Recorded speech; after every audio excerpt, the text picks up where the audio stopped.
നാരായണം നമസ്കൃത്യ നരം ചൈവ നരോത്തമം ദേവീം സരസ്വതീം വ്യാസം തഥോ ജയമുദീരയേത്. നഷ്ടപ്രായേഷു ഭദ്രേഷു നിത്യം ഭാഗവത സേവയാ ഭഗവത്യുത്തമ ശ്ലോകേ ഭക്തിർഭവതി നൈഷ്ഠികീ. ഹരേ കൃഷ്ണ കൃഷ്ണ കൃഷ്ണ ഹരേ ഹരേ, ഹരേ രാമ രാമ രാമ ഹരേ ഹരേ. നമോ ഓം വിഷ്ണുപാദായ കൃഷ്ണപ്രഷ്ടായ ഭൂതലേ ശ്രീമതേ മഹാവിഷ്ണു ഗോസ്വാമിന്നിതി നാമിനി. നമോ ഓം വിഷ്ണുപാദായ കൃഷ്ണപ്രഷ്ടായ ഭൂതലേ ശ്രീമതേ ഭക്തിവേദാന്ത സ്വാമിന്നിതി നാമിനി. നമസ്തേ സരസ്വതേ ദേവേ ഗൗരവാണി പ്രചാരണേ നിർവിശേഷ ശൂന്യവാദി പാശ്ചാത്യദേശധാരണേ. ജയ ശ്രീകൃഷ്ണ ചൈതന്യ പ്രഭു നിത്യാനന്ദ ശ്രീ അദ്വൈത ഗദാധര ശ്രീവാസാദി ഗൗരഭക്തവൃന്ദ. ഹരേ കൃഷ്ണ കൃഷ്ണ കൃഷ്ണ ഹരേ ഹരേ, ഹരേ രാമ രാമ രാമ ഹരേ ഹരേ. കൊണ്ടൽ വർണ്ണ തിരുമേനിയ സദാ കണ്ടു കണ്ടു മരുവുന്ന രാധികേ, നീണ്ട നീല നയനങ്ങൾ കൊണ്ട വൈകുണ്ഠഗാത്രം ഇവർക്കൊന്നു കാട്ടണേ. ഇന്ദ്രനീലമണി പോലെ മിന്നുമീ നന്ദനന്ദന സുവർണ വിഗ്രഹം ചന്ദ്രഭാനു ശതതുല്യ ശോഭയോടെ എന്നുമെൻ ഹൃദയ ഉല്ലസിക്കണേ. ഹരേ കൃഷ്ണ എല്ലാവർക്കും ഒരു ഭാഗവതം ക്ലാസ്സിലേക്ക് സ്വാഗതം. അതോടൊപ്പം എല്ലാവർക്കും എൻ്റെ വിനീതമായ നമസ്കാരം. ഹരേ കൃഷ്ണ.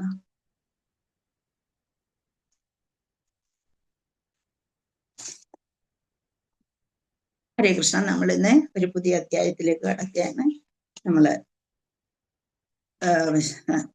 പ്രഥമ സ്കന്ധം അധ്യായം 18 ശ്ലോകം 1.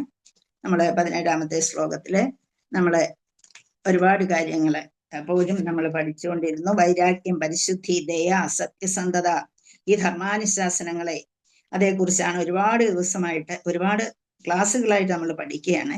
എന്തെല്ലാം കാര്യങ്ങൾ നമ്മൾ ചെയ്യാം, എന്തെല്ലാം കാര്യങ്ങൾ നമ്മൾ ചെയ്തുകൂടാ, എന്തിനെല്ലാം പ്രാധാന്യം കൊടുക്കാം, ധർമാനുശാസനങ്ങൾ എന്തൊക്കെയാണ്, ആ ധർമാനുശാസനങ്ങൾ വഴി ജീവിക്കേണ്ടത് എങ്ങനെയാണ്, ഇതിനെക്കുറിച്ച് അപ്പോൾ ഒരു വലിയൊരു ചാപ്റ്ററായിട്ട് നമുക്ക് നമ്മുടെ ജീവിതത്തിൽ നമ്മൾ പകർത്തേണ്ടത് എന്തൊക്കെയാണ് എന്നൊക്കെ പറഞ്ഞു തന്നു കഴിഞ്ഞു. അപ്പം നമുക്ക് എപ്പോഴും നമുക്കൊരു ഡിവോട്ടി ആണെങ്കിൽ നമുക്ക് എന്തും ഉണ്ടാകണം, വൈരാഗ്യം ഉണ്ടാകണം. എന്ന് വെച്ചാൽ നമ്മൾ വൈരാഗ്യം എന്ന് കേൾക്കുമ്പോൾ നമുക്ക് മറ്റുള്ളവരുടെ വൈരാഗ്യം എന്ന് തോന്നുമെങ്കിലും നമ്മൾ അതല്ല.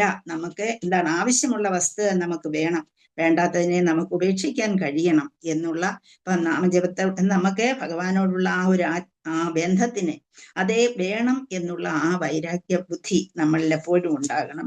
അതുപോലെ പരിശുദ്ധരായിരിക്കണം, ദയോട് പെരുമാറുക, സത്യസന്ധത. ഈ 4 നമ്മുടെ മനസ്സിൽ നിർത്തുന്നതിന് വേണ്ടിയാണ് ഇത്ര എല്ലാത്തിനും എല്ലാ ശ്ലോകങ്ങളും നമുക്കത് പറഞ്ഞു തന്നു. ഇനി നമ്മള് അതിൽ നിന്നാണ് നമ്മൾ അടുത്തതിലേക്ക് എന്തൊക്കെയാണ് ഏത് രീതിയിലൊക്കെയാണ് നമ്മളിലേക്ക് കിട്ടുന്നത്, അങ്ങനെ ഒരു കാര്യത്തിലേക്ക് നമ്മൾ കടക്കുകയാണ്. അപ്പം നമ്മള് ആ ഒരു രീതിയിലേക്ക് പോകുമ്പോൾ പരീക്ഷത്ത് മഹാരാജാവ് ബ്രാഹ്മണകുമാരനാൽ ശപിക്കപ്പെടുന്നു എന്നുള്ളതാണ് ഈ അധ്യായത്തിന്റെ പേര് തന്നെ. അപ്പൊ നമുക്ക് 2 തരം ധർമ്മങ്ങളുണ്ട് എന്ന് പറഞ്ഞു. ഏതൊക്കെയാണ് ആ ധർമ്മങ്ങൾ എന്ന് നമുക്കൊന്ന് ചിന്തിക്കാം. അപ്പൊ അവിടെ നിന്നാണ് നമ്മുടെ ധർമ്മങ്ങളെ കുറിച്ച് നമ്മൾ മനസ്സിലാക്കിയതിന് ശേഷമാണ് എന്തെല്ലാം ശാപം കിട്ടിയാലും ശരി, ജീവിതത്തിൽ എന്തെല്ലാം പ്രശ്നങ്ങൾ വന്നാലും ശരി, അതിനെ എങ്ങനെയാണ് നമ്മളെ പരിഹരിച്ച് അതിനെ എങ്ങനെയാണ് നമ്മൾ മുന്നോട്ട് പോകേണ്ടത്, നമ്മൾ എങ്ങനെ മുന്നോട്ട് പോകണം, നമ്മളെ ഇത് വല്ലതും ബാധിക്കാമോ എന്നുള്ളതാണ് ഇനി നമ്മൾ കാണുന്നത്. അപ്പൊ നമുക്കൊരു വലിയൊരു ആപത്ത് സംഭവിക്കുമ്പോഴും നമ്മൾ അതിനെ എങ്ങനെ നേരിടാൻ ശ്രമിക്കും എന്ന് നമ്മൾ കാണുകയാണ് ചെയ്യുന്നത്. അപ്പൊ ആർക്കെങ്കിലും പറയാമോ ഏതെല്ലാം ധർമ്മങ്ങളാണ് നമുക്കുള്ളത്? പ്രധാനമായിട്ട് 2 തരം ധർമ്മങ്ങളുണ്ട് എന്ന് ഞാൻ പറഞ്ഞു. ഏതാണ് ആർക്കെങ്കിലും ഓർക്കാൻ കഴിയുന്നു? ഹരേ കൃഷ്ണ. ആരും ഇല്ലയോ? പരാധർമ്മം അപരാധർമ്മം മാതാജി. ഹരേ കൃഷ്ണ. എന്താ മാതാജി? അതാണോ പരാധർമ്മം അപരാധർമ്മം? അതാണ് അല്ല, അത് ധർമ്മത്തിൽ വരുന്നത്. അതില് നമുക്ക് എല്ലാം പരാധർമ്മവും അപരാധർമ്മമാണല്ലോ.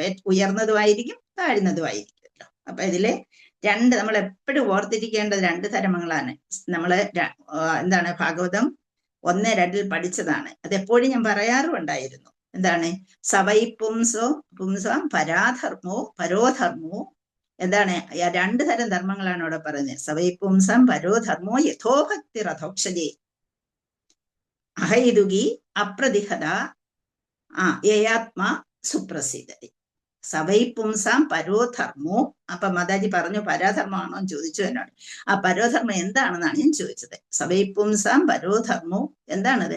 യഥോ ഭക്തി അധോക്ഷജേ. ആ അധോക്ഷജനിൽ ഭക്തി ഉണ്ടാകുക എന്നുള്ളതാണ് നമ്മുടെ പ്രധാനപ്പെട്ട പരാധർമ്മം എന്ന് പറയുന്നത്, അല്ലെ?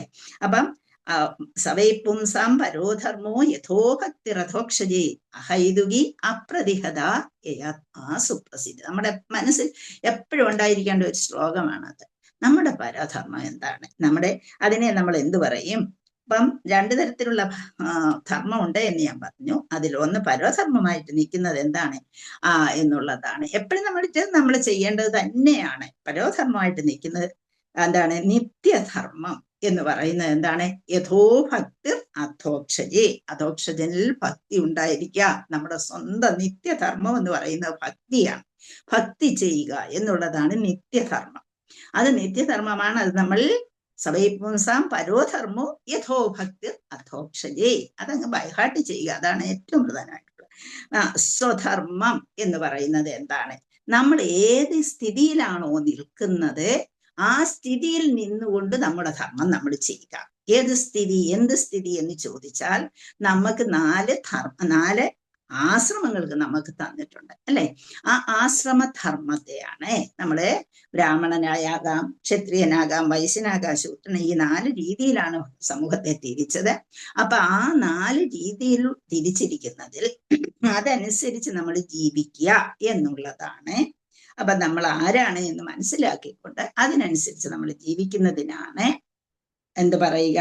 വർണ്ണാശ്രമധർമ്മം എന്ന് പറയുന്നത്. അതിപ്പോ ഈ കാലഘട്ടത്തിൽ അത് ബുദ്ധിമുട്ടാണെന്ന് നിങ്ങൾക്ക് പറയാം. പക്ഷെ നമ്മൾ ചെയ്യുന്ന ധർമ്മങ്ങളുണ്ടല്ലോ, നമ്മൾ ഏത് നിലയിലാണോ നിൽക്കുന്നത് അവിടെ വെച്ചുകൊണ്ട് നമുക്ക് ചെയ്യേണ്ടതായ കർമ്മങ്ങൾ നമുക്കുണ്ട്.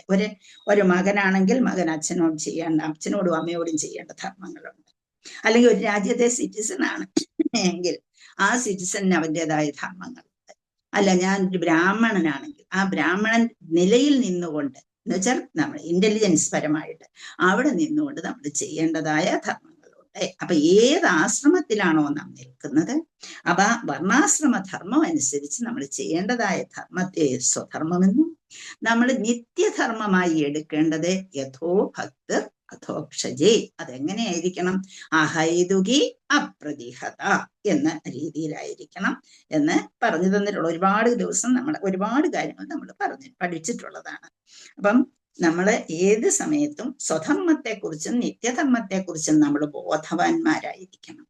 അപ്പം അത് നമ്മൾ ഭഗവാന് ചെയ്യേണ്ടത് ഏതാണ്? ഭഗവാന് വേണ്ടി ചെയ്യേണ്ടത് നിത്യധർമ്മമാണെന്നും ആ ധർമ്മം ചെയ്യുമ്പോൾ അത് അഹൈതുകിയായിരിക്കണം, അപ്രതിഹതയായിരിക്കണം.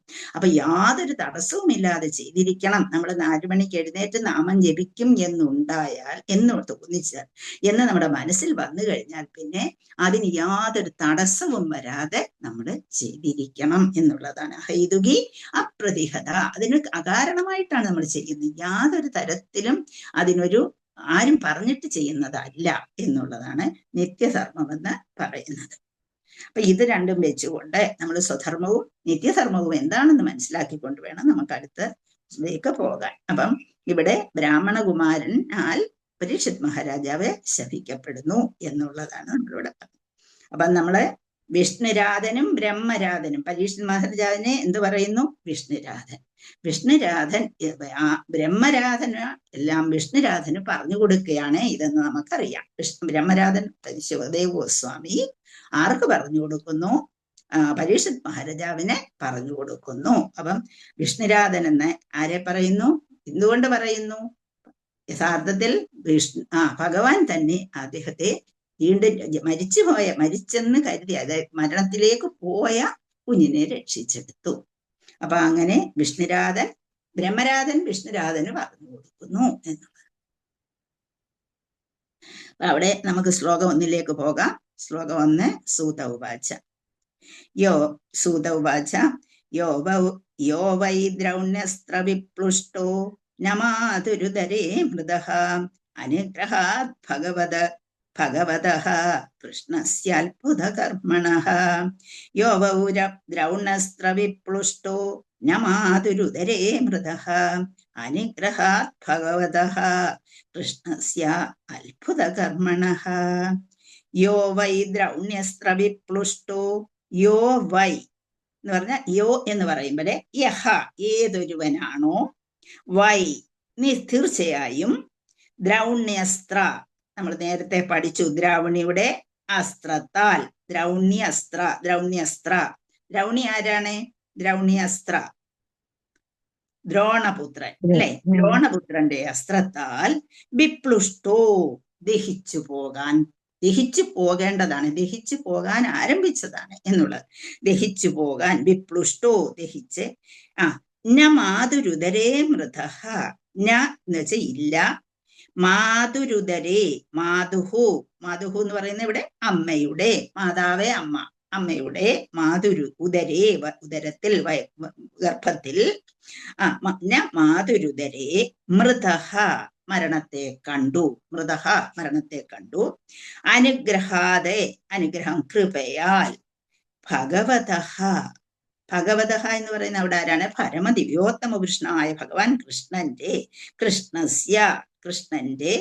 അത്ഭുതകർമ്മണഃ എന്ന് വെച്ചാൽ അത്ഭുതകരമായും അത്ഭുതകരമാം വിധം പ്രവർത്തിക്കുന്നവനായ ഭഗവാൻ കൃഷ്ണന്റെ പരമദിവ്യോത്തമ പുരുഷനായ ഭഗവാൻ കൃഷ്ണന്റെ എന്നുള്ള അർത്ഥത്തിലാണ്. അപ്പം യോ വൈ ദ്രൗണ്യസ്ത്ര വിപ്ലുഷ്ടോ ഏതൊരുവനാണോ നിശ്ചയമായും ദ്രോണപുത്രന്റെ അസ്ത്രത്താൽ ദഹിച്ചു അമ്മയുടെ ഉദരത്തിൽ കിടന്ന് തന്നെ ദഹിച്ചു പോകേണ്ടതായ ആ അസ്ത്രത്താൽ അത് അവിടെ മാതുരുദരേ മൃതഃ അനുഗ്രഹാത് ഭഗവതഃ കൃഷ്ണസ്യ അത്ഭുത കർമ്മണഃ യാതൊരുവന്റെ അനുഗ്രഹം കൊണ്ടാണോ അങ്ങനെ ആരുടെ അനുഗ്രഹം കൊണ്ടാണ് അത്ഭുതകരമാം വിധത്തിൽ പ്രവർത്തിക്കുന്നവനായ ഭഗവാൻ പരമദിവ്യോത്തമ പുരുഷൻ കൃഷ്ണന്റെ അനുഗ്രഹാൽ അത് സംഭവിക്കാതിരുന്നത് എന്നുള്ളതാണ്. അപ്പം അതിന്റെ വിവർത്തനം സൂത ഗോസ്വാമി പറയുകയാണ്. അത്ഭുതകരമാം വിധം പ്രവർത്തിക്കുന്ന പരമദിവ്യോത്തമ പുരുഷൻ ശ്രീകൃഷ്ണ ഭഗവാന്റെ കാരുണ്യം നിമിത്തം മാതൃഗർഭത്തിലായിരുന്ന പരീക്ഷിത് മഹാരാജാവ് ദ്രോണപുത്രന്റെ അസ്ത്രത്താൽ പ്രഹരിക്കപ്പെട്ടു എങ്കിലും മരണപ്പെട്ടില്ല എന്നാണ് പറയുന്നത്. അപ്പം അത്ഭുതകരമാം വിധം പ്രവർത്തിക്കുന്ന പരമദിവ്യോത്തമ പുരുഷൻ അങ്ങനെയുള്ള ആ ഭഗവാന്റെ കാരുണ്യം കൊണ്ടാണ് മാതൃഗർഭത്തിലായിരുന്ന പരീക്ഷിത് മഹാരാജാവ് എങ്ങനെ ദ്രോണപുത്രൻ അശ്വത്ഥമാവെ എന്തെല്ലാം ചെയ്തെങ്കിലും എന്ത് ചെയ്തു എന്ന് നമുക്കിപ്പോ അറിയാം. എന്താണ് ചെയ്തതെന്ന് ആരെങ്കിലും ഒന്ന് പറയും. ദ്രോണപുത്രന്റെ അസ്ത്രത്താൽ പ്രഹരിക്കപ്പെട്ടു എന്ന് പറഞ്ഞു. എന്തയച്ചു അദ്ദേഹത്തെ വധിക്കാനായിട്ട്? കുഞ്ഞിനെ അയച്ചു. എന്തിനു വേണ്ടിയായിരുന്നു ബ്രഹ്മാസ്ത്രം അയച്ചത്? പാണ്ഡവ വംശത്തെ ഇല്ലാതാക്കുന്നതിന് ആ വംശത്തെ തന്നെ നശിപ്പിക്കുന്നതിന് വേണ്ടിയാണ് ബ്രഹ്മാസ്ത്രം അയച്ചത് എന്ന് നമ്മൾ കണ്ടു. അതൊക്കെ നമ്മൾ പഠിച്ചു കഴിഞ്ഞ കാര്യങ്ങളാണ്. ഹരേ കൃഷ്ണ. ശ്ലോകം വായിച്ചോളൂ. ഹരേ കൃഷ്ണ. ഉവാച യോ വൈ ദ്രൗണ്യസ്ത്ര വിപ്ലുഷ്ടോ നാമാതുരുദരേ മൃത അനുഗ്രഹാത് ഭഗവത കൃഷ്ണസ്യാത്ഭുത കർമ്മണഃ.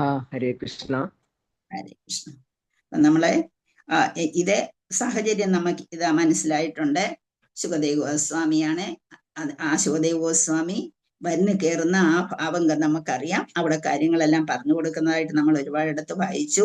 നമ്മൾ മലയാളത്തിലും മറ്റും എഴുത്തച്ഛൻ എഴുതിയിട്ടുണ്ട്. അന്നേരം ഹത്യവ വന്നിച്ചിരുത്തിനാൻ നന്നായി വിഷ്ണുരാധൻ ബ്രഹ്മരാധനെ. എന്തിനാണ് നന്നായിട്ട് വന്നിച്ചിരുത്തിയത്? വിഷ്ണുരാധൻ ബ്രഹ്മരാധനെ എന്തിനായിരുന്നു? നന്നായി ജന്മസാഫല്യം എന്തെന്നറിയുവാനായി. ആ ഒറ്റ കാരണത്തിനാണ് അദ്ദേഹം ജന്മസാഫല്യം എന്തെന്നറിയുവാനായി നന്മ ചോദിച്ചൻ കൃഷ്ണ ഹരേ ജയ എന്ന് നമ്മള് മലയാളത്തിൽ പറയും അല്ലെ. അപ്പം വിഷ്ണുരാധൻ ബ്രഹ്മരാധനെ വന്നിച്ചിരുത്തി ബ്രഹ്മരാധനിൽ നിന്ന് കാര്യങ്ങൾ ചോദിച്ചറിയുന്ന ഒരു ഭാവമാണ്. അപ്പൊ ആ കഥ പറഞ്ഞു കൊടുക്കുകയാണ് ഇവിടെ ചെയ്തുകൊണ്ടിരിക്കുന്നത് എന്ന് നമുക്കറിയാം. അപ്പൊ ഇവിടെ പരീക്ഷിത് മഹാരാജാവ് വളരെ ഭരണ നൈപുണ്യമുള്ളവനാണെന്ന് നമ്മൾ ഇപ്പോഴും നമ്മൾ ഈ കഴിഞ്ഞ ഒരു ചാപ്റ്റർ മുഴുവനും അതേക്കുറിച്ച് നമ്മൾ കേട്ടു. അങ്ങനെ കലിയെ ശിക്ഷിക്കാൻ ശ്രമിക്കുകയും ആ കലി താണ് വീണ് വണങ്ങി തനിക്ക് അർഹതപ്പെട്ടത് നേടിയെടുക്കുകയും ചെയ്തു, അല്ലെ? തനിക്ക് അർഹതപ്പെട്ട കലിയുഗമാണ്. അപ്പൊ കലിയുഗത്തിൽ അർഹതപ്പെട്ടത് എന്താണോ അത് കലി നേടിയെടുത്തു. എങ്ങനെ? അദ്ദേഹം ആ രാജാവിന്റെ മുമ്പിൽ താണു വണങ്ങി. വിനയം, ആ വിനയത്തിനാണ് വളരെയധികം പ്രാധാന്യം ഉള്ളത്. തെറ്റ് ചെയ്തു അതിന് കാരണം ചൂണ്ടിക്കാട്ടിക്കൊണ്ട്, കാരണം അദ്ദേഹം കലിയുഗത്തിൽ ആ കലിക്ക് പ്രാധാന്യം ഉണ്ടല്ലോ എന്നുള്ളത് മനസ്സിലാക്കിക്കൊണ്ട് അദ്ദേഹം എന്ത് ചെയ്തു? അത് ദ്രോഹിക്കാതെ വിട്ടു. കാരണം പ്രത്യേകിച്ചുമായിട്ട് എന്ത് ചെയ്തു? കലിക്ക് എന്ത് കൊടുത്തു? 4 സ്ഥലങ്ങളും കൊടുത്തു. അവസാനം ഒന്നുകൂടി 4 സ്ഥലങ്ങളൊന്നും അദ്ദേഹത്തിന്റെ രാജ്യത്തില്ലാത്തത് കൊണ്ട് ഒന്നുകൂടി ആവശ്യപ്പെട്ടു, അതും കൊടുത്തു വിട്ടു, അല്ലെ? അപ്പൊ എങ്ങനെയൊക്കെയാണ് രാജാവിന്റെ ഭരണസാരഥ്യത്തെ കുറിച്ചൊക്കെ നമ്മൾ കേട്ടു. അപ്പൊ അതിനെക്കുറിച്ചെല്ലാം നൈമിശാരണ്യത്തിലെ ഋഷിമാർ അതെല്ലാം കേട്ടിട്ട് അവരെ അത്ഭുത പരതന്ത്രരായി. അപ്പൊ ഒരു മഹാരാജാവ്, ലോകം മുഴുവൻ ഭരിക്കുന്ന മഹാരാജാവിനെ കുറിച്ച് അവർ കേട്ട് അത്ഭുത പരതന്ത്രരായി തീർന്നു. അപ്പോൾ പരീക്ഷിത് മഹാരാജാവിന്റെ ജനനത്തെ കുറിച്ച് അറിഞ്ഞു. അവരെ മരണത്തെക്കുറിച്ചും മരണം എങ്ങനെയാണ് വരാൻ പോകുന്നതിനെ കുറിച്ചും ഒക്കെ അറിയുന്നതിനെ കുറിച്ച് അവർ ജിജ്ഞാസുക്കളായിരുന്നു. അപ്പൊ നൈമിശാരണ്യത്തിലെ അവരുടെ ജിജ്ഞാസ വർദ്ധിപ്പിക്കുന്നതിനായി ഈ ശ്ലോകം സൂതഗോസ്വാമി ഉരുവിട്ടു. അപ്പം സൂതഗോസ്വാമി നമ്മൾ ഒരു ക്ലാസ് എടുക്കാൻ പോകുമ്പോൾ എപ്പോഴും നമ്മൾ ഒരു ക്ലാസ് എടുക്കുമ്പം എന്താണ്, ആദ്യമേ ക്വസ്റ്റ്യൻസ് ചോദിച്ചിട്ട് അവരെ അതിലേക്ക് കൊണ്ടുവരികയാണ് ചെയ്യുന്നത്. അപ്പൊ അതിന് നമ്മൾ മോട്ടിവേഷൻ എന്ന് പറയും. ആദ്യം മോട്ടിവേഷണൽ ക്വസ്റ്റ്യൻസ് എന്തെങ്കിലും ഒന്ന് ചോദിച്ചാൽ അതിന് ഉത്തരം പറയത്തക്കവരായിരിക്കണം എന്ത് ചെയ്യേണ്ട ആ ഒരു സദസ്സിൽ ഉണ്ടാകേണ്ടത്. അപ്പൊ സദസ്സിൽ അങ്ങനെ ഉണ്ടായെങ്കിൽ മാത്രമേ അതിൽ പലർക്കും അറിയാൻ പാടില്ലാത്തവരായിരിക്കും, പലർക്കും അറിയാവുന്നവരുമായിരിക്കും. അപ്പൊ ആ ഒരു ചോദ്യത്തിൽ കൂടി, ആ ചോദിക്കുന്ന ഒരു സറൗണ്ടിങ്സിൽ കൂടി അവിടെ തന്റെ മുന്നിലിരിക്കുന്ന ആൾക്കാരെ എന്ത് ചെയ്യുന്നു? മോട്ടിവേറ്റ് ചെയ്തുകൊണ്ടാണ് ഏതെങ്കിലും ഒരു സബ്ജക്റ്റ് എടുക്കേണ്ടത്. അപ്പൊ ആ പഠിപ്പിക്കേണ്ട രീതി അതാണ്. അപ്പൊ നമ്മുടെ മുന്നിലിരിക്കുന്ന ചിലപ്പോൾ ആൻസർ തന്നില്ല എന്നിരിക്കും, തന്നെന്നിരിക്കും. തന്നാലും തന്നില്ലെങ്കിലും ആ എടുക്കുന്ന ആള്, പറഞ്ഞു കൊടുക്കുന്ന വ്യക്തിയുടെ ഉത്തരവാദിത്തമാണ് അവരെ മോട്ടിവേറ്റ് ചെയ്ത് കൊണ്ടുവരണം എന്നുള്ളത്. പക്ഷെ പലർക്കും അതിൽ കഴിയാതെ വരും പലപ്പോഴും എന്നുള്ളതും നമുക്കറിയാവുന്നതാണ്. അപ്പൊ അങ്ങനെ ഇവിടെ സൂതഗോസ്വാമി ഇതേക്കുറിച്ചൊക്കെ പറഞ്ഞു കൊടുക്കുന്നു. അങ്ങനെ അവരിലെ ജിജ്ഞാസ വർദ്ധിപ്പിക്കുന്നതിനായിട്ടാണ് ഈ ശ്ലോകം പറഞ്ഞത് എന്ന് പറഞ്ഞു. ഇപ്പം ഭഗവാൻ കൃഷ്ണന്റെ കാരുണ്യ നിമിത്തം എങ്ങനെയാണ് ആ ഒരു പരീക്ഷിത് മഹാരാജാവെ രക്ഷപ്പെട്ടത് എന്നതിനെ കുറിച്ച് പറയുന്നു എന്നാണ് നമ്മളിവിടെ കണ്ടത്. അപ്പൊ ആൾക്കാർക്ക് കൂടുതൽ അതിനെക്കുറിച്ച് വീണ്ടും ക്വസ്റ്റ്യൻസ് ചോദിക്കും. നല്ല ഒരു ക്ലാസ് ആണ് നമ്മുടെ മുമ്പിൽ ഇരിക്കുന്നതെങ്കിൽ അതിനെക്കുറിച്ച് വീണ്ടും വീണ്ടും അറിയാനുള്ള ജിജ്ഞാസ അവരിലേക്ക് ഉണ്ടാകും. അതേസമയം അതല്ല എന്നുണ്ടെങ്കിൽ എന്ത് പറഞ്ഞു കൊടുത്താലും അവർക്ക് യാതൊരു പ്രാധാന്യവും അതിനെ കൊടുക്കുകയുമില്ല, അവരോട് ശ്രദ്ധിക്കത്തുമില്ല. അതാണ് പ്രധാനമായിട്ടുള്ളത്. അപ്പൊ ഇവിടെ പരീക്ഷിത് മഹാരാജാവിന്റെ മരണത്തെക്കുറിച്ച് വിശദീകരിക്കുന്നതിൽ അവരിങ്ങനെ ചോദ്യങ്ങൾ ഇങ്ങനെ ചോദിച്ചുകൊണ്ടിരിക്കുന്നു. സൂതഗോസ്വാമി അതിനുത്തരം പറഞ്ഞുകൊണ്ടും ഇരിക്കുന്നു. അപ്പൊ ഇത് സൂതഗോസ്വാമി എവിടുന്ന് കിട്ടി? സൂതഗോസ്വാമിക്ക് ഇതൊക്കെ എവിടുന്ന് കിട്ടി? ഹരേ കൃഷ്ണ. സുഖദേവ ഗോസ്വാമിയിൽ നിന്ന്. ശ്ലോകം 2. ബ്രഹ്മകോപോത്തിദാത്യസ്തു തക്ഷകാത് പ്രാണവിപ്ലവ ന സമുമോഹോരുഭയാത് ഭഗവത്യർപ്പിതാശേഹ. ബ്രഹ്മകോപോത്തിദാത്യസ്തു തക്ഷകാത് പ്രാണവിപ്ലവാത് ന സമുമോഹോരുഭയാത് ഭഗവത്യർപ്പിതാശേഹ. ബ്രഹ്മകോപോത്ഥിതാത്യസ്തു. ബ്രഹ്മകോപം എന്ന് പറയുമ്പോൾ ബ്രാഹ്മണന്റെ ദേഷ്യം, ബ്രാഹ്മണന്റെ കോപം. ഉത്ഥിതാത് എന്ന് വെച്ചാൽ കാരണം, നിമിത്തം എന്നൊക്കെ പറയും. ബ്രഹ്മകോപോത്ഥിതാത് ബ്രാഹ്മണന്റെ കോപം കാരണം. യസ്തുവിനെ പിരിക്കുമ്പം യഹ പ്ലസ് തു എന്ന് വരും. യഹ മീൻസ് എന്തായിരുന്നു, തു എന്ന് പറഞ്ഞാൽ എന്നാൽ. ബ്രഹ്മകോപോത്ഥിതാത് യസ്തു തക്ഷകാത് പ്രാണവിപ്ലവാത്. തക്ഷകാത് എന്ന് വെച്ചാല് തക്ഷകൻ എന്ന സർപ്പത്താൽ. പ്രാണവിപ്ലവാത്, പ്രാണവിപ്ലവം എന്ന് വെച്ചാൽ ജീവനെ ജീവൻ ഇല്ലാതാക്കുന്നതിൽ നിന്നും ജീവനെ വിലയം ചെയ്യുന്നതിൽ നിന്നും എന്ന് പറഞ്ഞാൽ പ്രാണവിപ്ലവ സമ്മുമോഹോരു ഭയാത്. എന്ന് വെച്ചാൽ ഇല്ല, ഒരിക്കലുമില്ല. സമ്മുമോഹ എന്ന് വെച്ചാല് നമ്മളെ എന്ത് ചെയ്യണമെന്ന് അറിയാൻ വയ്യാത്ത ഒരവസ്ഥയിലായി തീരുക, ആകെ കൺഫ്യൂഷനിലാക്കി തീർക്കുക, അല്ലെ? അപ്പം ആരും അവിടെ സഹായിക്കാനില്ല, പക്ഷെ എനിക്ക് എന്ത് ചെയ്യണമെന്ന് അറിഞ്ഞുകൂടാ, ആ ഒരവസ്ഥയിലായി തീരുക. അപ്പൊ വേറൊരാളുടെ അഭിപ്രായത്തിന് അവിടെ പ്രാധാന്യം കൊടുക്കാൻ പറ്റില്ല, എനിക്കൊട്ട് എന്ത് ചെയ്യണമെന്ന് അറിയത്തുമില്ല, ആ ഒരവസ്ഥയിലെത്തുന്നതാണ് സമ്മോഹ. ഇല്യൂഷനിലായി എന്നൊക്കെ നമുക്ക് പറയാം. ഒരു ഭയാതെ, വലിയ ഭയങ്കരമായ എന്ന് വെച്ചാൽ അതികഠിനമായ ഭയം എന്നെ ബാധിച്ചു എന്നുള്ളത് പറയാൻ. ഒരു ഭയാതെ ഭഗവതി എന്ന് പറയുമ്പോൾ പരമദിവ്യോത്തം കൃഷ്ണനായ ഭഗവാൻ അർപ്പിത, ഭഗവതി അർപ്പിതാശേഹ, അതിനെ പിരിക്കുകയാണ് നമ്മളിവിടെ. ഭഗവതി പ്ലസ് അർപ്പിത പ്ലസ് ആശേഹ. ഭഗവതി എന്ന് പറയുന്നത് പരമദിവ്യോത്തമ പുരുഷനെ, അർപ്പിത എന്ന് പറഞ്ഞത് അർപ്പിച്ചു, ആശേഹ, എന്ന് വെച്ചാല് സ്വന്തം ബോധം, അവബോധത്തെ അല്ലെങ്കിൽ പ്രജ്ഞയെ അല്ലെങ്കിൽ ബുദ്ധിയെ എന്ത് ചെയ്യണമെന്നറിയാത്ത അവസ്ഥയെ എന്നുള്ളതാണ്.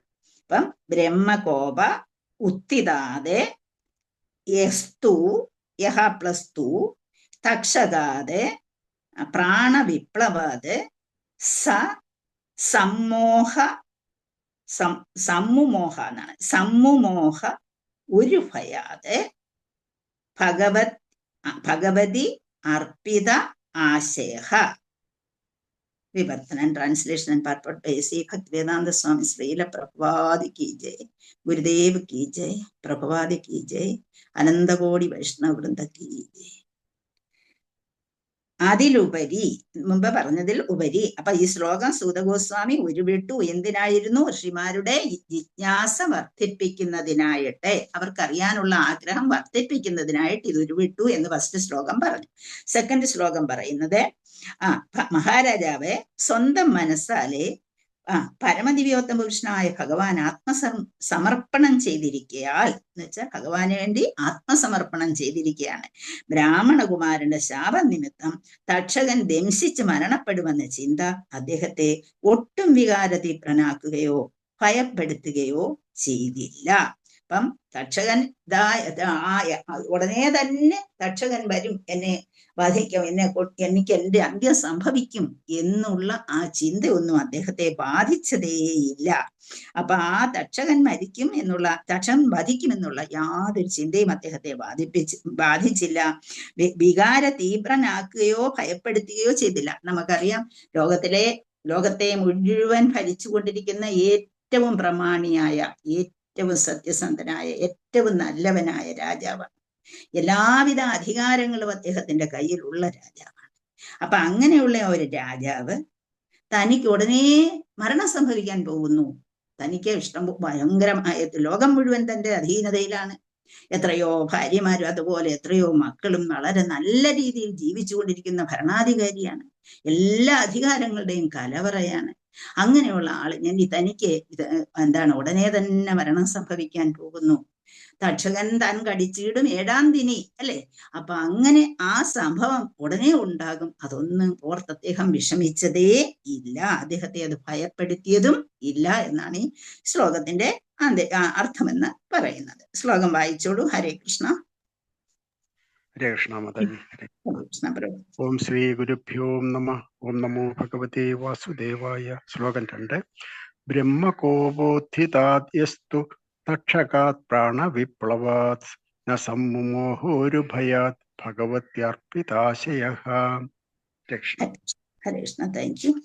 വേറെ ആർക്കെങ്കിലും വായിക്കണോ? ഹരേ കൃഷ്ണ. ഹരേ കൃഷ്ണ. ഹരേ കൃഷ്ണ. ഹരേ കൃഷ്ണ. ഓം നമോ ഭഗവതേ വാസുദേവായ. ശ്ലോകം 2. ബ്രഹ്മകോപോതിതാത് യസ്തു തക്ഷകാത് പ്രാണവിപ്ലവാത് ന സമ്മുമോഹാരുഭയാത് ഭാഗവത്യർപ്പിതാശയാഃ. ഹരേ കൃഷ്ണ. ഹരേ കൃഷ്ണ മാതാജി. ബ്രഹ്മ കോപ ഉത്ഥിതാത് എന്നാണ് കേട്ടോ മാതാജി. ഉത്ഥിതാത് എടുത്ത് പറയുമ്പോ ശ്രദ്ധിച്ചോണേ. ബ്രഹ്മ കോപോത്ഥിതാത്, അതുപോലെ ബ്രഹ്മ കോപ ഉത്ഥിതാത് ചേർത്ത്. അപ്പം ബ്രഹ്മ കോപോത്ഥിതാത്, അതുപോലെ സമ്മു മോഹോരു ഭയാത്, സമ്മു മോഹോരു ഭയാത്.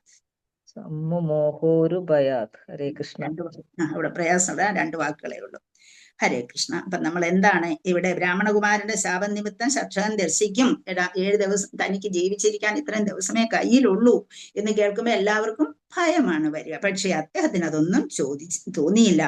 ആത്മസമർപ്പണം ചെയ്ത ഒരു ഭഗവത് ഭക്തൻ ഇതൊന്നും ബാധകമല്ല.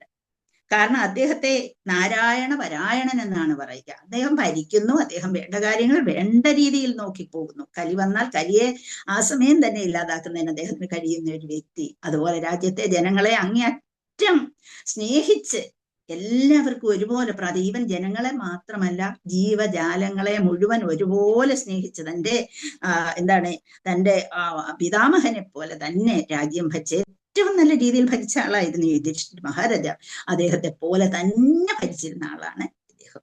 അങ്ങനെയുള്ള ഒരു വ്യക്തി, ആ വ്യക്തി യുധിഷ്ഠിര മഹാരാജാവ് എങ്ങനെയായിരുന്നു അതുപോലെ തന്നെ നാരായണ പരായണനായിരുന്നു ഇദ്ദേഹവും എന്നിവിടെ പറയുന്നു. അപ്പൊ അദ്ദേഹത്തിന് ഒരു മരണത്തെ അദ്ദേഹം ഭയപ്പെടത്തില്ല. നാരായണ പരായണൻ എന്ന് പറയുമ്പോൾ നാരായണനെ സർവ്വതും അങ്ങ് ഏൽപ്പിച്ചിരിക്കുകയാണ്. പിന്നെ അവിടെ ഒന്നും അദ്ദേഹത്തെ ഭയപ്പെടുത്താനില്ല. എന്തോ ഒന്ന് സംഭവിച്ചാലും ഏത് രീതിയിൽ സംഭവിച്ചാലും എനിക്ക് ബാധകമല്ല. ഇതിനെല്ലാം ആളായിട്ട് അപ്പുറത്താര് നിൽക്കുന്നുണ്ട്? നാരായണൻ നിൽക്കുന്നുണ്ട്.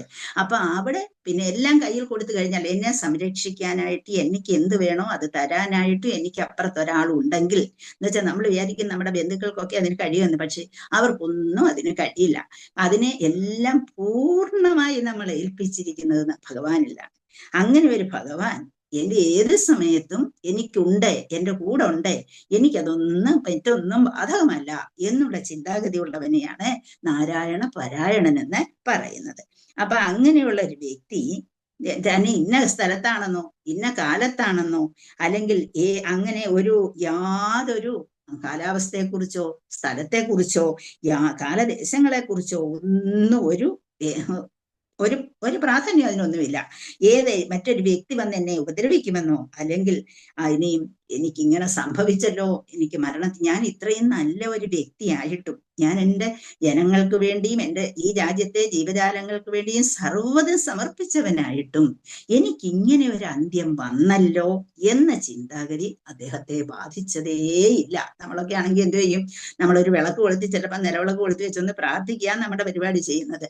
എന്നിരുന്നാൽ പോലും നമ്മൾ എന്ത് ചിന്തിക്കും? അയ്യോ, ഞാൻ ദിവസേന ഭഗവാനെ എന്തെല്ലാം രീതിയിൽ ആരാധിച്ചിട്ടുണ്ട്, അല്ലെങ്കിൽ ഞാൻ ഏതെല്ലാം ക്ഷേത്രങ്ങളിൽ പോയിട്ടുണ്ട്, ഞാൻ എത്ര വഴിപാട് നടത്തിയിട്ടുണ്ട്, എന്നിട്ടും എനിക്കിങ്ങനെ വന്നല്ലോ എന്നുള്ള ചിന്താഗതി നമ്മളെ പോലെ ഉള്ളവരിൽ ഉണ്ടാകും.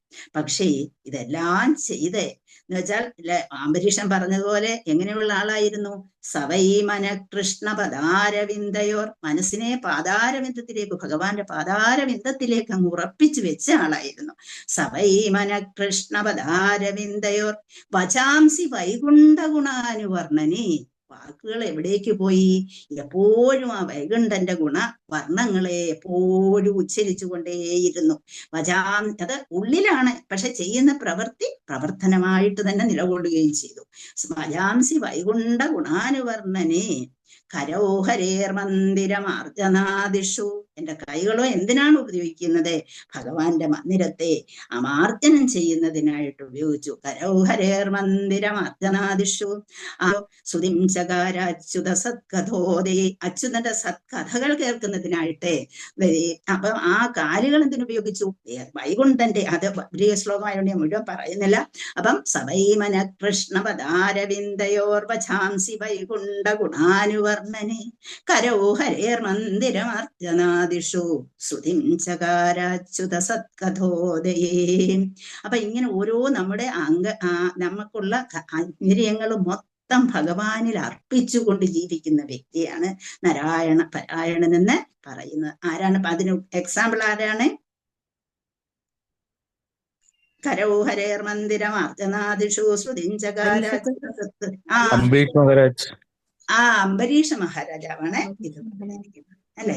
അപ്പൊ അങ്ങനെ ഭഗവാന് വേണ്ടി സർവ്വതും സമർപ്പിച്ച് ജീവിക്കുന്ന അംബരീഷ മഹാരാജാവിനെ പോലെ അങ്ങനെയുള്ള ഒരാളായിരുന്നു ഈ നാരായണ പരായണനായ ആരെ? പരീക്ഷിത് മഹാരാജാവും. അദ്ദേഹം എല്ലാ പ്രവൃത്തികളും ചെയ്യുന്നുണ്ട്.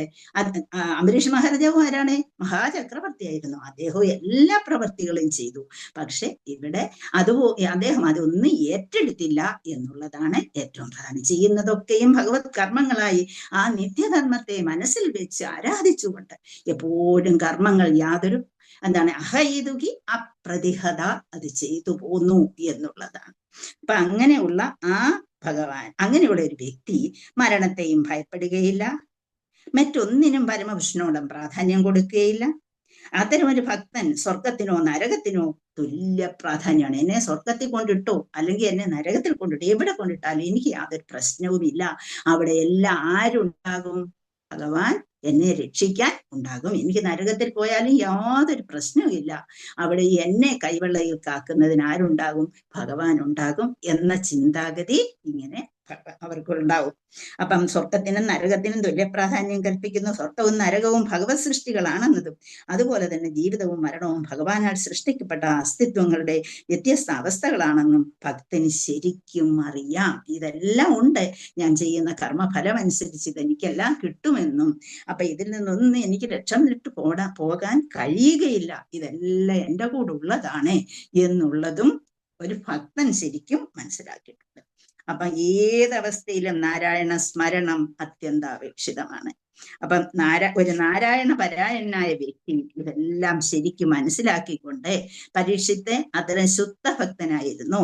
അപ്പം കലി വന്ന് സ്വാധീനം ചെയ്താലും ശരി, അദ്ദേഹത്തിന്റെ ആ ഒരു പരീക്ഷിത് മഹാരാജാവ് ആ ശാപം കിട്ടിയാലും ശരി, നാരായണൻ തന്ന ഒരു ശാപമായിട്ട് കണക്കാക്കി. അല്ലെ?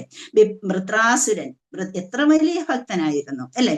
നദാഗപൃഷ്ടന്നജവാരമേഷ്ട്യന്ന സാർവഭൗമം ന രസാധിപത്യം നയോഗ സിദ്ധിർ അഭിനർഭവം വാ സമഞ്ജസത്വാ വിഹായകാംക്ഷേ എന്ന് പറഞ്ഞുകൊണ്ട് എനിക്ക് സ്വർഗമോ ഭൂമിയോ പാതാളോ ഒന്നും എനിക്കൊരു പ്രശ്നമേ അല്ല എന്ന് പറഞ്ഞുകൊണ്ട് ഭഗവാന്റെ പാതാരവിന്ദത്തിൽ ആ വൃത്രാസുരൻ അഭയം പ്രാപിച്ചതാണ്. അതുപോലെ തന്നെ അതാണ് എന്ത് സംഭവിച്ചാലും എന്നെ സംബന്ധിച്ച് യാതൊന്നുമില്ല, എല്ലാം ഭഗവാന്റെ ഇച്ഛയാണ് എന്ന് കരുതാൻ കഴിയുന്നവരാണ് ഇവരൊക്കെ.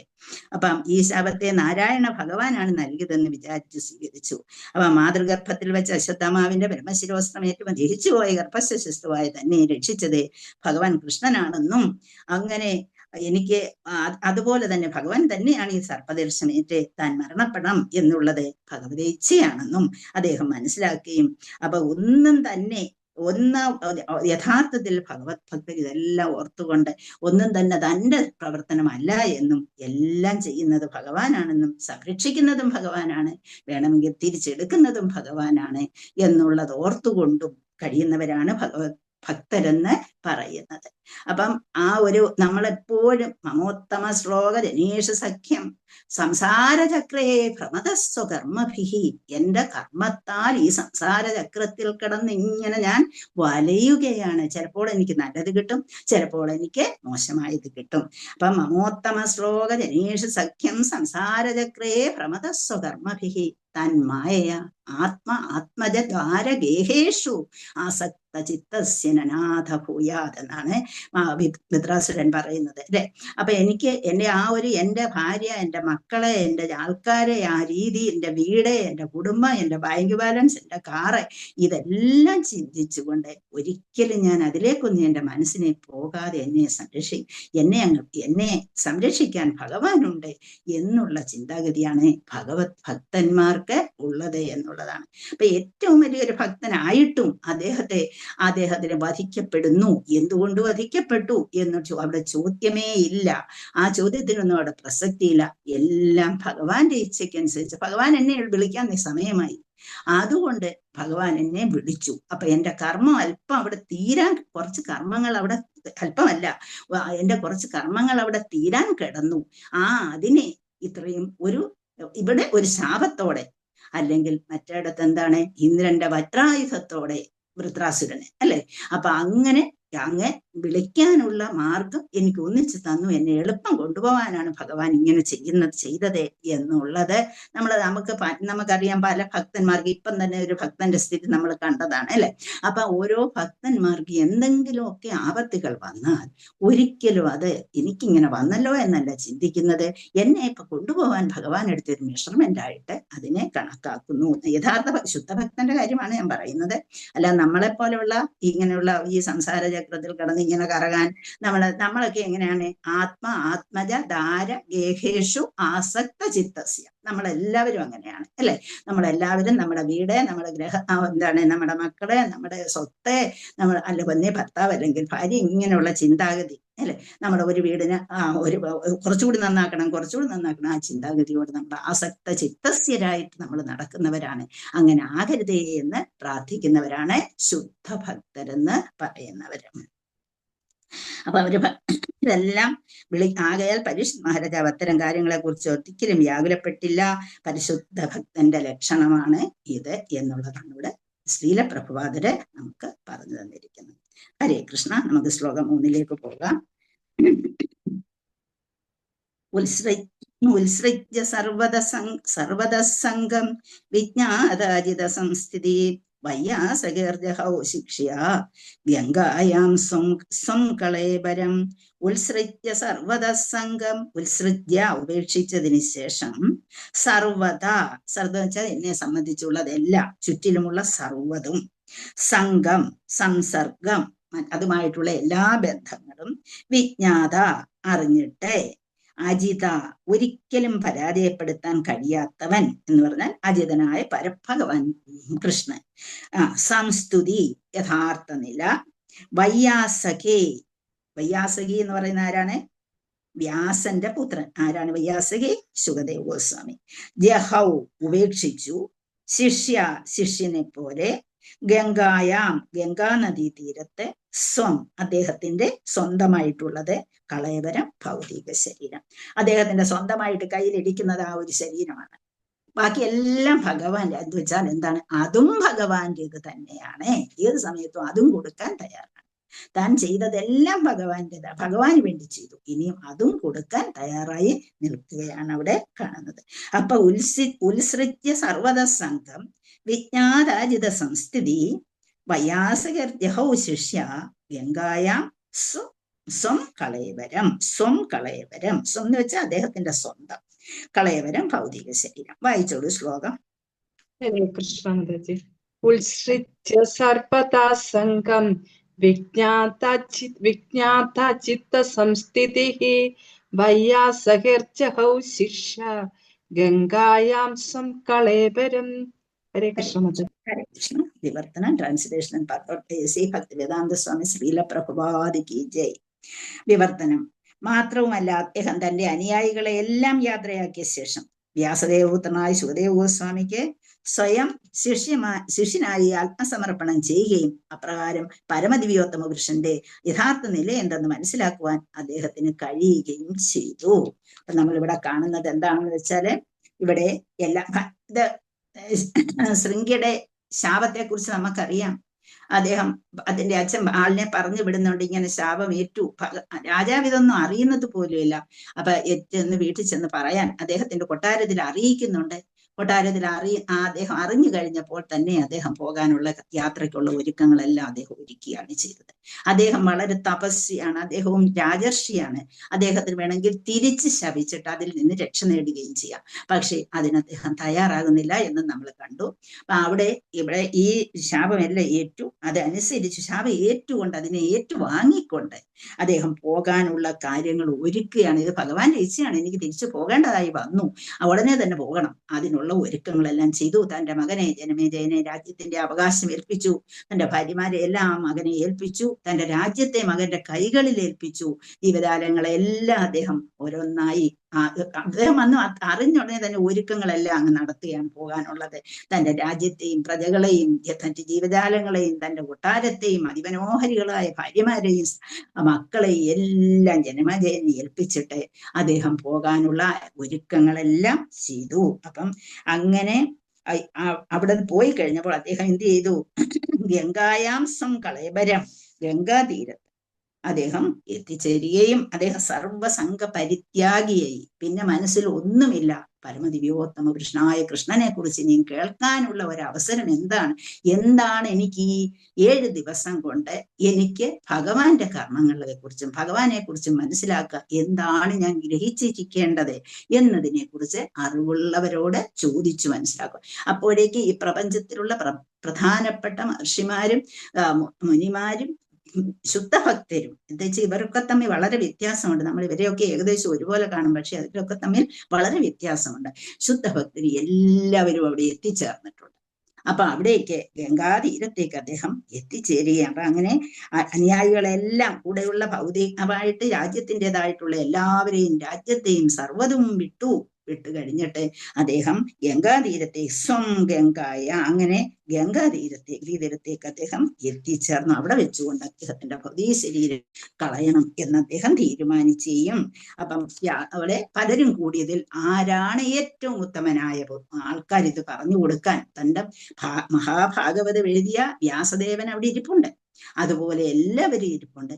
പക്ഷേ അത് വളരെ ഉത്തമനായിട്ട് അതേക്കുറിച്ച് പറഞ്ഞു കൊടുക്കാൻ കഴിയുന്ന അദ്ദേഹം ആത്മസംതൃപ്തനായി അങ്ങനെ അവിടെ എത്തിച്ചേരുകയാണ് ഉണ്ടായത്. അപ്പൊ എന്താണ് ഈ ഇവരൊക്കെ തമ്മിലുള്ള വ്യത്യാസം എന്താണ് എന്ന് പറഞ്ഞാൽ, ആദ്യം ശുകദേവ് ഗോസ്വാമി എങ്ങനെയുള്ള ആളായിരുന്നു? എങ്ങനെയുള്ള ഒരു വ്യക്തിയായിരുന്നു ശുകദേവ് ഗോസ്വാമി? പരിശുദ്ധ ഭക്തനായിരുന്നു ആദ്യമേ? അദ്ദേഹം എങ്ങനെയായിരുന്നു ആദ്യമേ? എങ്ങനെയായിരുന്നു? സ്വന്തം ആത്മാവിൽ എന്ത് ചെയ്യുമായിരുന്നു? സംതൃപ്തി കണ്ടെത്തുന്ന ആളായിരുന്നു, അല്ലേ? അപ്പൊ അങ്ങനെയുള്ള ആ ഒരു വ്യക്തി എങ്ങനെയാണ് അദ്ദേഹം ഇതിലേക്കായി മാറിയത്, പരിശുദ്ധ ഭക്തനിലേക്ക് വന്നത്? സ്വന്തം ആത്മാവിൽ സംതൃപ്തി കിട്ടിക്കൊണ്ടിരുന്ന വ്യക്തിയായിരുന്നു ശുകദേവ് ഗോസ്വാമി. ഏത് കാരണത്താലാണ് അദ്ദേഹം അങ്ങനെ വന്നത്? വ്യാസ മഹർഷിയുടെ ശിഷ്യരുടെ അദ്ദേഹം വ്യാസമഹർഷി എന്ത് ചെയ്തു? അദ്ദേഹം ജനിച്ച ഉടൻ തന്നെ 16 വയസ്സുള്ള കുട്ടിയായിരുന്നു. അദ്ദേഹം 16 വയസ്സുള്ള വ്യക്തി ജനിച്ച ഉടൻ തന്നെ വീട് വിട്ടു പോകുന്നു, അല്ലെ? വ്യാസൻ നമ്മൾ പഠിച്ചു കഴിഞ്ഞതാണ്, പുത്രേതി തന്മയതയാ തരവോഭിനേന്തു, അല്ലെ? അപ്പം അദ്ദേഹത്തെ വിളിച്ചു, എന്റെ പുത്ര നിൽക്കൂ എന്ന് വിളിച്ചിട്ട്, പുത്രേതി തന്മയതയാ തരവോഭിനേന്തു, തരവ മാത്രമാണ് അതിന് എന്തു കൊടുത്തത്, ഉത്തരം കൊടുത്തത്. തരവ എന്ന് പറഞ്ഞാൽ എന്താണ്? വൃക്ഷങ്ങളെ. എന്റെ മകനെ എന്ന് വിളിച്ചപ്പോൾ തരവോഭിനേന്തുസ്ത്വം സർവഭൂത ഹൃദയം, അല്ലെ? മുനിമാനതോസ്മി എന്ന് പറഞ്ഞ് നമ്മൾ ആ ശ്ലോകം പഠിച്ചു. അപ്പൊ അവിടെ എന്താണ്? പുത്രനെ വിളിച്ചിട്ട് നിൽക്കാതെ അദ്ദേഹം പോയി. അപ്പൊ എന്ത് ചെയ്തു വ്യാസദേവനെ? തന്റെ ശിഷ്യന്മാരെ ഇപ്പൊ മാതാജി പറഞ്ഞതുപോലെ പുറകിന് പറഞ്ഞു വിട്ടു. ഏതൊക്കെ ശ്ലോകങ്ങൾ പറഞ്ഞു കൊടുത്തുകൊണ്ടാണ് പറഞ്ഞു വിട്ടത്? ഞാൻ കഴിഞ്ഞ ദിവസവും പറഞ്ഞു, പ്രഭു അത് ബുക്കിൽ വിട്ടിരുന്നു, ഗ്രൂപ്പിൽ വിട്ടിരുന്നു. അപ്പൊ എന്തൊക്കെയായിരുന്നു അത്? ബർഹാപീഠം നടവരവപുക്കർണയോ കർണികാരം, അല്ലെ? ആ ഒരു ശ്ലോകം. അതുപോലെ തന്നെ പിന്നെ ഏതായിരുന്നു? എല്ലാവർക്കും അതറിയാം, അല്ലെ? അപ്പൊ ആ 3 ശ്ലോകങ്ങൾ അദ്ദേഹം പറഞ്ഞു കൊടുത്ത 3 ശ്ലോകങ്ങളല്ല, ഒരുപാട് ശ്ലോകങ്ങൾ അവിടെ പറഞ്ഞു കൊടുത്തു പോയി. പക്ഷേ അദ്ദേഹത്തെ എത്രമാത്രം അതാണ് ഒരു പൂതനെ പോലും പൂതനിക്ക് പോലും ഇത്രമാത്രം കാരുണ്യം കൊടുക്കാൻ തയ്യാറായ ഭഗവാൻ, അല്ലെ? ആ ഒരു രീതി. അതുപോലെ എങ്ങനെയാണ് ആ ഭഗവാനെ സ്മരിക്കേണ്ടത് എന്നുള്ള രീതി, അതെല്ലാം പറഞ്ഞു കൊടുത്തിട്ട് ആ ശ്ലോകങ്ങളിൽ കൂടി അദ്ദേഹം ഇത് ഭഗവാന് ഡിവോഷണൽ സർവീസാണ് അത്യാവശ്യം മനസ്സിലാക്കുകയും അങ്ങ് ഭഗവാനെ സേവിക്കാൻ തയ്യാറാവുകയും ചെയ്തു. അങ്ങനെ ശുദ്ധഭക്തനായി മാറി. ആ ഒരു ആത്മാവിൽ തന്നെ അടിയുറച്ച് വിശ്വസിച്ചിരുന്ന ആളാണ്. അപ്പൊ ആ ശുകദേവ് ഗോസ്വാമി. പിന്നെ വേറെ ആരൊക്കെയാണ് അങ്ങനെ വന്നത്? ഓർമ്മയുണ്ടോ ആർക്കെങ്കിലും? നമുക്ക് സമയം ചോദിച്ചിട്ടുണ്ട്. ഏറ്റവും പ്രധാനമായിട്ട് സനകുമാരന്മാര്. എങ്ങനെയാണ് അവര് വന്നത്? വൈകുണ്ഠത്തിൽ ചെന്നിട്ട് ഭഗവാനെ കാണാൻ അവിടെ ചെല്ലുമ്പോഴേ ഭഗവാൻ ഇറങ്ങി വരുന്ന ആ സമയത്താണ് ജയവിജയന്മാർക്ക് എന്ത് കിട്ടുന്നത്? ശാപം കിട്ടുന്നത്. അവിടെ ചെന്നപ്പോ അദ്ദേഹത്തെ സ്വീകരിച്ചില്ല, കടത്തിവിട്ടില്ല. അപ്പോഴവിടെ വെച്ച് ഭഗവാൻ ഇറങ്ങി വരുന്നു. ഭഗവാന്റെ പാദപത്മങ്ങളിലെ തുളസിയുടെ ഗന്ധമേറ്റിട്ട്, ഭഗവാന്റെ പാദപത്മങ്ങളിൽ സമർപ്പിച്ച തുളസീദളങ്ങളുടെ ഗന്ധമേർത്തിട്ട് അവരും എന്തായി? പരിശുദ്ധ ഭക്തരായി മാറുകയാണ്. അപ്പൊ അങ്ങനെ പലരുണ്ട്. എന്തായിട്ട് ആത്മാരതി ആത്മാവിൽ സ്വയം ആനന്ദം കണ്ടെത്തിക്കൊണ്ടിരുന്ന അങ്ങനെയുള്ള ആൾക്കാര് ആരായി മാറി? പരിശുദ്ധ ഭക്തരായിട്ട് മാറുന്നത്. ഹരേ കൃഷ്ണ. അപ്പൊ അങ്ങനെ ഇവിടെയും എന്ത് ചെയ്തു? ശുകദേവ ഗോസ്വാമിക്ക്, വ്യാസപുത്രനായ ശുകദേവ ഗോസ്വാമിക്ക് സ്വയം ആത്മസമർപ്പണം ചെയ്യുകയും അങ്ങനെ പരമദിവ്യോത്തമ പുരുഷന്റെ യഥാർത്ഥ നിലയെക്കുറിച്ച് മനസ്സിലാക്കാൻ അദ്ദേഹത്തിന് കഴിയുകയും ചെയ്തു എന്നാണ് ഇവിടെ പറഞ്ഞിരിക്കുന്നത്. അപ്പം ഇവിടെ ഭഗവാനെ അജിതൻ എന്ന് ഭഗവാനെ പറയാൻ കാരണം എന്താണെന്ന് വെച്ചാൽ, ഒരിടത്ത് വെച്ചും ശ്രീകൃഷ്ണ ഭഗവാനെ അപരാജിതനാക്കുന്നില്ല. എവിടെയും പരാജയം സംഭവിക്കാം. വേണ്ട സമയത്ത് വേണ്ട രീതിയിൽ നമുക്കറിയാം, എത്രയോ അസുരന്മാർ ഏതെല്ലാം രീതിയിൽ പരാജയപ്പെടുത്തി അവരെ വധിക്കേണ്ടി വന്നിട്ടുണ്ട്. ഭഗവാൻ ഇവിടെ വരുന്നത് തന്നെ അവരെ അവരുടെ എല്ലാം ഇതിൽ നിന്ന് ധർമ്മത്തെ സംരക്ഷിക്കുന്നതിനാണ് എന്നുള്ളതാണ്. അപ്പൊ അജിതൻ എന്ന പദം ഇവിടെ പ്രാധാന്യം അർഹിക്കുന്നതാണ്. പരമദിവ്യോത്തമ പുരുഷൻ ശ്രീകൃഷ്ണ ഭഗവാൻ അജിതൻ അഥവാ അപരാജിതൻ എന്നറിയപ്പെടുന്നു. അദ്ദേഹം എല്ലാവിധത്തിലും അജയ്യനാണ്. അദ്ദേഹത്തെ കീഴടക്കാൻ ആർക്കും സാധ്യമല്ല തന്നെ എന്നുള്ളതാണ്. അപ്പം ആ പദവിയെ കുറിച്ച് വേറെ ഒരുത്തർക്കും മനസ്സിലാകുകയില്ല. അതുപോലെ ജ്ഞാനം കൊണ്ടും അദ്ദേഹത്തെ മനസ്സിലാക്കാൻ കഴിയില്ല. അദ്ദേഹത്തിന്റെ സ്വധാമമായ വാസസ്ഥാനമായ ധാമത്തെക്കുറിച്ച് അല്ലെങ്കിൽ സനാതനമായ ഗോലോക വൃന്ദാവനത്തെ കുറിച്ച് നമ്മൾ കേട്ടിട്ടുണ്ട്. അപ്പം ഒരുപാട് പേര് ഇതേക്കുറിച്ചൊക്കെ പല രീതിയിൽ വ്യാഖ്യാനിച്ചിട്ടുണ്ട്. ഗോലോക വൃന്ദാവനത്തെ കുറിച്ച് നമ്മൾ മാത്രമല്ല ഇത് കേട്ടിട്ടുള്ളത്, പലരും കേട്ടിട്ടുണ്ട്. പല രീതിയിലാണ് ഇതിനെ വ്യാഖ്യാനിച്ചിട്ടും ഉള്ളത് എന്നുള്ള ശുകദേവ ഗോസ്വാമിയെ പോലൊരു മഹാഭക്തന്റെ എന്ന് വെച്ചാൽ ഊതിക്കാച്ചിയ പൊന്നെന്ന് പറയാം. കാരണം ആദ്യമേ ആത്മരതിയിൽ ഇരുന്നു കൊണ്ട് ഭഗവാനെ കുറിച്ച് മനസ്സിലാക്കിയെടുത്ത, അങ്ങനെ നമ്മളെ മലയാളത്തിൽ പറയും ഊതിക്കാച്ചിയ പൊൻ, അങ്ങനെ എടുത്ത ആ ഒരു വ്യക്തിയായിരുന്നു ശുകദേവ് ഗോസ്വാമി. അങ്ങനെ ആ ശുകദേവ് ഗോസ്വാമി ഒരു ആത്മീയ ഗുരുവിന്റെ കൃപയാലും അദ്ദേഹത്തിന് പൂർണ്ണമായി ആത്മസമർപ്പണം ചെയ്ത് പരീക്ഷിത് മഹാരാജാവ് അങ്ങനെയുള്ള പരിശുദ്ധ ഭക്തന്റെ മുന്നിൽ ആത്മസമർപ്പണം ചെയ്തുകൊണ്ട് ഭഗവാനിലേക്ക് എത്തിപ്പെടാൻ ശ്രമിക്കുകയായിരുന്നു ആരെ? പരീക്ഷിത് മഹാരാജാവ്. അങ്ങനെ അദ്ദേഹത്തെ പോലെ ഒരു അതിവിനീതനായ ശിഷ്യൻ ആർക്ക്? ശുകദേവ ഗോസ്വാമിക്ക് അതിങ്ങനെയുള്ള ഒരു ശിഷ്യനെയാണ് അവിടെ കിട്ടുന്നത്. അങ്ങനെ ഭഗവാന്റെ യഥാർത്ഥ പദവി എന്താണ്? ഭഗവാൻ ആരാണ്? അദ്ദേഹത്തിന്റെ ധാമം എന്താണ്? അദ്ദേഹത്തിന്റെ പരിച്ഛദങ്ങൾ എന്തൊക്കെയാണ്? ഇതെല്ലാം മനസ്സിലാക്കി ശരിക്കും പറഞ്ഞു കൊടുക്കണമെന്നുണ്ടെങ്കിൽ ഇങ്ങനെയുള്ള ഒരു ഗുരുവിന് മാത്രമേ കഴിയുകയുള്ളൂ എന്നുള്ളതാണ്. ഇപ്പം ഭഗവാനെ കുറിച്ച് പറയുമ്പോൾ നമുക്ക് എന്താണ്, ഭഗവാന് എത്ര ഗുണങ്ങളാണുള്ളത്? അതിവിശിഷ്ട ഗുണങ്ങൾ, ആത്മീയമായിട്ട് എത്ര ഗുണങ്ങളുണ്ട് ഭഗവാന്? നമ്മളിതിലൊക്കെ നോക്കിയിട്ടുള്ളതാണ്. 64 ഗുണങ്ങളുണ്ട്. ഒരു സാധാരണ ജീവാത്മാവിന് എത്ര വരെ എത്താൻ കഴിയും? 16 അല്ല, 50 വരെയും എത്താൻ കഴിയും. അങ്ങനെ ശ്രമിച്ചാൽ. ബ്രഹ്മാവിന് എത്ര ഉണ്ട്? 50 ഉണ്ട്. 50 ഗുണങ്ങളുണ്ട്. ആ സ്ഥാനം വരെ വേണമെങ്കിൽ നമുക്ക് എത്താൻ കഴിയും. കാരണം നമ്മൾ എത്തുമെന്നല്ല, നമുക്ക് 16 കാണത്തില്ല, ഒന്നും കാണില്ല. നമ്മൾ അങ്ങനത്തെ ഉള്ള ആൾക്കാരാണ്. പക്ഷെങ്കിൽ എന്താണ്, അവിടെ വരെ നമ്മൾ ശ്രമിച്ചാൽ ഈ 50 വരെയും നമുക്ക് എത്താൻ കഴിയും. ജീവാത്മാവാണ് ആരായി മാറുന്നത്? ബ്രഹ്മാവായിട്ട് വരുന്നത് അല്ലെ? അതിവിശിഷ്ട ഗുണങ്ങൾ 50ഉം പൂർണ്ണമായിട്ട് വരുമ്പോഴാണ്, പൂർണ്ണമായിട്ട് വരണം. അതിവിശിഷ്ട ഗുണങ്ങൾ 50ഉം പൂർണ്ണമായി വന്നിടുകിൽ ആരായി മാറും? ബ്രഹ്മാവായിട്ട് മാറാൻ കഴിയും. ചില സമയത്ത് അങ്ങനെ ഇല്ലാതെ വരുമ്പോഴാണ് ഭഗവാൻ ആ സ്ഥാനം ഏറ്റെടുക്കേണ്ടതായിട്ട് വരുന്നത്. അപ്പം ഭഗവാൻ 64 ഗുണങ്ങളുണ്ട്. നാരായണന് എത്ര ഗുണമുണ്ട്? 60. ശിവനോ? 55. ശിവന് 55, ബ്രഹ്മാവിന് 50. അങ്ങനെ അങ്ങനെ ഗുണങ്ങൾ കൊണ്ട് ഭഗവാന്റെ ലീലകൾ. അപ്പൊ ഭഗവാന് മാത്രമുള്ള 4 ഗുണങ്ങൾ എന്തൊക്കെയാണ്?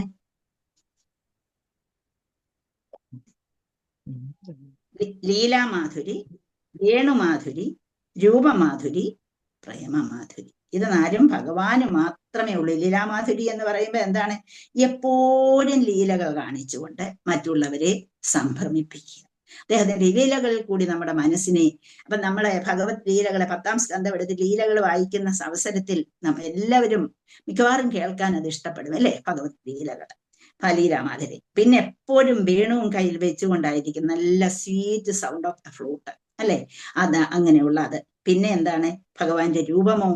ഏത് സമയത്തും നമ്മളിപ്പോ പഠിച്ചതുപോലെ തന്നെ ഇപ്പൊ പ്രഭു പറഞ്ഞ പോലെ തന്നെ ബർഹാപീഠം നടവരവപു കർണയോ കർണികാരം അല്ലെ, അതുപോലെ തന്നെ വിഭ്രത്തേണും ജഠരപടയോ, ഞാൻ പറഞ്ഞ അത് ഞാൻ കഴിഞ്ഞ ക്ലാസ്സിൽ എടുത്തതാണ്. അപ്പൊ അത് അങ്ങനെയുള്ള ആ രൂപമാധുരി.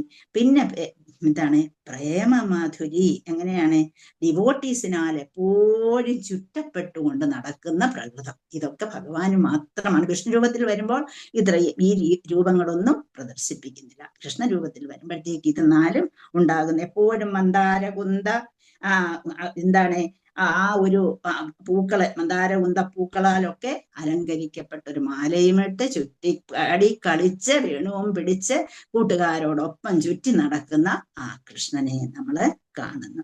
അങ്ങനെ ആ 4 ഭാവങ്ങൾ കൃഷ്ണനിൽ മാത്രം കിട്ടുന്നതാണ്. ഹരേ കൃഷ്ണ. അപ്പൊ അങ്ങനെയുള്ള ഒരു ഭഗവാന്റെ മുമ്പിൽ ആ ധാമത്തെക്കുറിച്ചും, ഭഗവാന്റെ ധാമം എവിടെയാണ്, അവിടെയുള്ള പരിച്ഛദങ്ങൾ എന്തൊക്കെയാണ്, ഇതൊക്കെ നമുക്ക് അറിയാൻ, അങ്ങനെയൊക്കെ മനസ്സിലാക്കണമെങ്കിൽ ഇങ്ങനെ ഒരു മഹാഭക്തനിൽ കൂടി മാത്രമേ കഴിയുള്ളൂ. ഒരല്പം ഭക്തി കൊണ്ടൊന്നും ഇത് കഴിയുന്നതല്ല എന്നുള്ളതാണ്. അപ്പൊ ഭഗവാന്റെ അതീന്ദ്രിയ പദവി എന്താണ്, എങ്ങനെയുള്ള അതീന്ദ്രിയ ധാമമാണ് ഇവിടെ ഉള്ളത്, അങ്ങനെയുള്ള സനാതനധമം എങ്ങനെ പ്രാപ്തമാക്കാം, ഇതിനെ കുറിച്ചൊക്കെ പരമപ്രാപ്യ സ്ഥാനത്തെക്കുറിച്ച് പൂർണ്ണ ബോധവാനായി മാറുകയാണ് അത്യാവശ്യമായിട്ട്. അതിന് പരീക്ഷിത് മഹാരാജാവിന് കഴിഞ്ഞു എന്നുള്ളതാണ്. എന്തുകൊണ്ട് കഴിഞ്ഞു? അത്രമാത്രം കഴിവുള്ള ഒരു ശുദ്ധ ഭക്തനെ അദ്ദേഹത്തിന് കിട്ടി എന്നുള്ളതാണ്. ആ ശുദ്ധ ഭക്തൻ പറഞ്ഞു കൊടുത്തപ്പോൾ അപ്പം അങ്ങനെയുള്ള ആ ഒരു രീതി അവിടെ അപ്പൊ അങ്ങനെ പൂർണ്ണ വിശ്വാസമുള്ളവനായി തീർന്നു. ഇനി ആ രാജാവിന് യാതൊരുവിധ പ്രയാസവും കൂടാതെ എല്ലാ ഭൗതിക ബന്ധങ്ങളെയും ഉപേക്ഷിക്കുവാൻ, ഭൗതികമായി സർവ്വതിനെയും പരിത്യജിക്കുവാൻ അദ്ദേഹത്തിന് കഴിഞ്ഞു. ഭൗതികമായിട്ടൊന്നുമേ വേണ്ട എന്നുള്ളത്. അപ്പം ഭഗവത്ഗീത പറയുന്നു, പരം ദൃഷ്ട്വാ നിവർത്തതേ എന്നൊരു ശ്ലോകം 2:59 അല്ലെ. വിഷയാവിനിവർത്തന്തേ നിരാഹാരസ്യ ദേഹിനഃ രസവർദ്യം എങ്ങനെയുള്ളതാണ്, രസോപ്യ പരം ദൃഷ്ട്വാ നിവർത്തതേ അല്ലെ.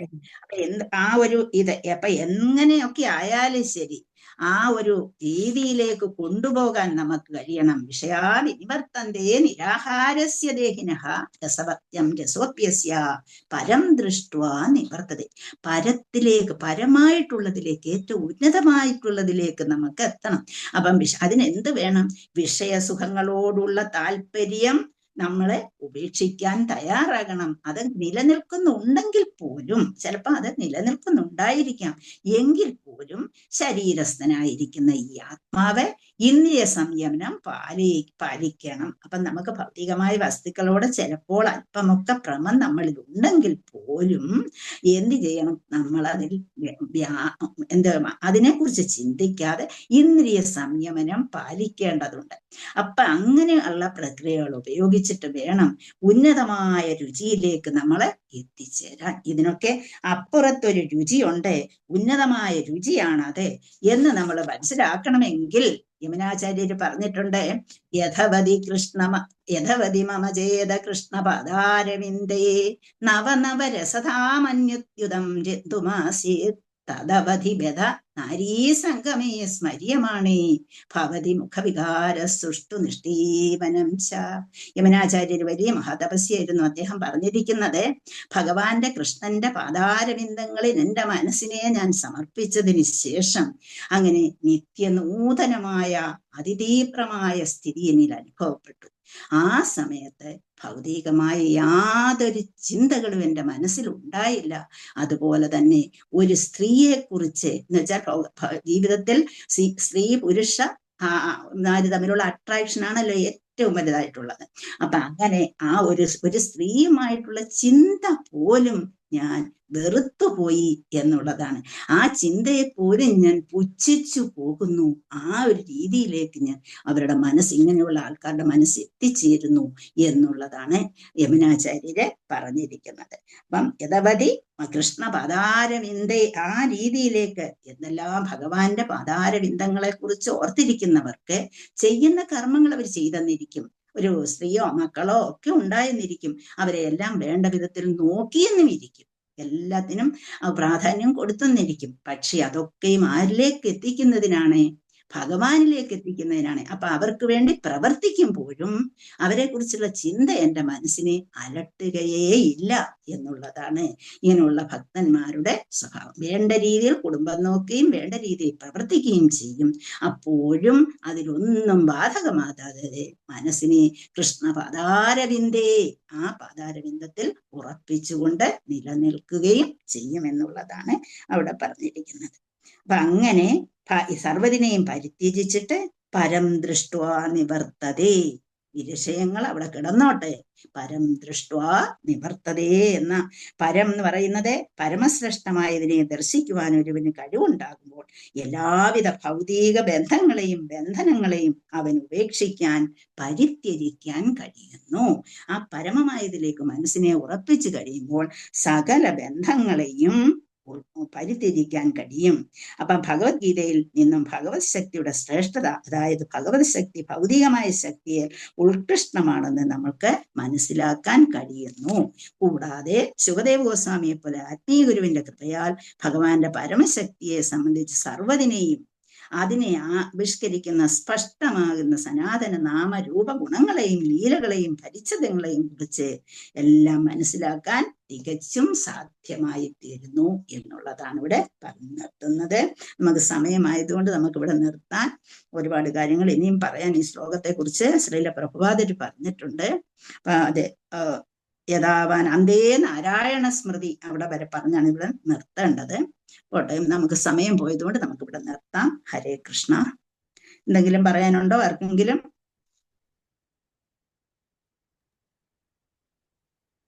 ഹരേ കൃഷ്ണ മാതാജി, ഈ ശുകദേവ ഗോസ്വാമി ആദ്യം ഈ ഭക്തനല്ല, അല്ല ഈ ആത്മാവില് സ്വയം അങ്ങനെ